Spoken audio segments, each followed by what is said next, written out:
المرسلين وعلى آل بیتہ الطیبین الطاہرین المعصومین ولعنۃ اللہ علی اعدائهم علماء باقی رہیں گے، جب تک یہ کائنات باقی رہے گی علماء باقی رہیں گے۔ جہاں پہ ابھی ہم لوگ زیارت کرنے کے لیے آئے ہیں، یہ قبر ہے شیخ محمد ابن جعفر ابن موسیٰ ابن قولوہ۔ کامل الزیارات کا نام سنا ہوگا کتاب کا، زیارتوں کی دنیا میں سب سے عظیم اور بزرگ کتاب ہے، جس کا زیارت کے بارے میں، دائر کی فضیلت اور زیارت کا مفہوم اور آداب زیارت کے بارے میں سب گفتگو کی ہے۔ زبردست عالم دین گزرے ہیں ابن قولوہ، جو ایک ان کے جو بیٹے ہیں وہ دفن ہیں اس وقت قاسمین کے اندر، جہاں شیخ مفید علیہ الرحمہ کی قبر ہے، پاس میں ملی ہوئی قبر ابن قولوہ کی ہے جو ان کے بیٹے ہیں، اور یہ خود ان کے باپ ہیں جو صاحب کتاب تھے، بہت ساری کتابیں لکھی تھی، خود بہت بڑے عالم دین تھے، اور لکھا ہے تاریخ میں کہ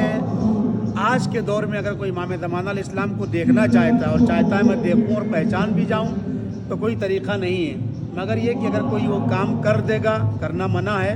اگر حجر اسود کو کوئی نکال دے اس کی جگہ پر تو سوائے امام زمانہ علیہ السلام کی کوئی دوسرا نصب نہیں کر سکتا ہے، یہ فیکٹ ہے۔ ایسے امام زمانہ علیہ السلام کو دیکھتے ہیں لوگ لیکن پہچان نہیں پاتے، یرون ولا یعرفون، دیکھتے ہیں پہچانتے نہیں ہیں، لیکن حجر اسود کو اگر نکال دیا جائے تو جو نصب کرے گا وہ وقت کا امام ہی نصب کرے گا، اس کے علاوہ کوئی بھی نصب کرے گا تو نصب نہیں ہوگا، یہ اس کی تاریخ اور ہسٹری ہے۔ کرامتہ کا دور ایک دور گزرا ہے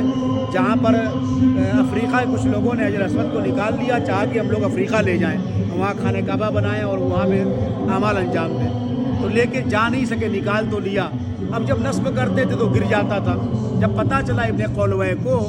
تو انہوں نے سامان سفر باندھا اور مکہ جانے لگے کہ جب امام نصب کریں گے تو میری امام سے ملاقات ہو جائے گی، میں دیکھ بھی لوں گا۔ کچھ دور چلے تھے، طبیعت خراب ہو گئی، جب مریض ہو گئے تو نہیں جا سکے، تو ایک شخص تھا ابو ہاشم جعفری، اس کو بلایا، پیسہ دیا، کہا بھائی میری نیابت میں تم چلے جاؤ وہاں، اور یہ میرا لیٹر ہے، جو وہاں پر حجر اسود کو نصب کرے اور نصب ہو جائے اس کو میرا یہ لیٹر دے دینا اور سلام کہہ دینا۔ ابو ہاشم تیار ہو گئے، وہاں پہنچے، دیکھا بہت بڑا مجمع ہے مکے میں، لوگ آ رہے ہیں جا رہے ہیں، کوئی نصب کرتا ہے نصب نہیں ہو رہا، الگ الگ قبیلے والے آ رہے ہیں، متقی انسان،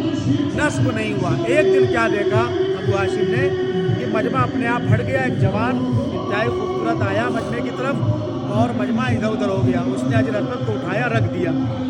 جیسے ہی رکھا جانے لگے تو میں ان کے پیچھے پیچھے ہو گیا کیونکہ مجھے لیٹر دینا تھا، لیکن میں پوری اسپیڈ سے دوڑ رہا ہوں اور وہ نارمل اسپیڈ سے چل رہے ہیں، لیکن یہ فاصلہ کم نہیں ہو رہا ہے، گویا امام نہیں چاہتے تھے کہ ملاقات ہو، وہ کہتے ہیں میں دوڑتا رہا، جب تھک گیا، دیکھا آبادی جب ختم ہو گئی تو میں آرام سے چلنے لگا، جب میں بالکل آرام سے چلنے لگا تو اب فاصلہ بھی کم ہونے لگا،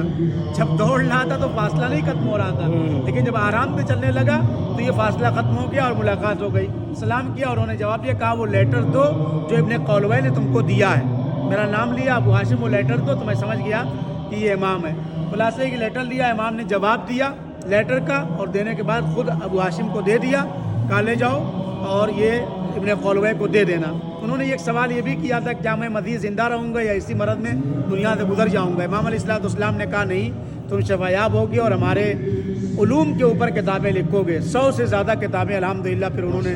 لکھی ہیں، عظیم شخصیت کے مالک ہیں۔ اس طریقے سے امام زمانہ علیہ السلام کی کمک بھی رہی ہے اور الحمدللہ کتابیں لکھی۔ آج ان کے باپ اور بیٹے کا بہت بڑا نقش اور رول ہے زیارتوں کی اس کتاب کے اوپر، جو آج ہمارے لیے بہت علمی سرمایہ ہے۔ ایک مرتبہ سورہ الحمد اور 3 مرتبہ سورہ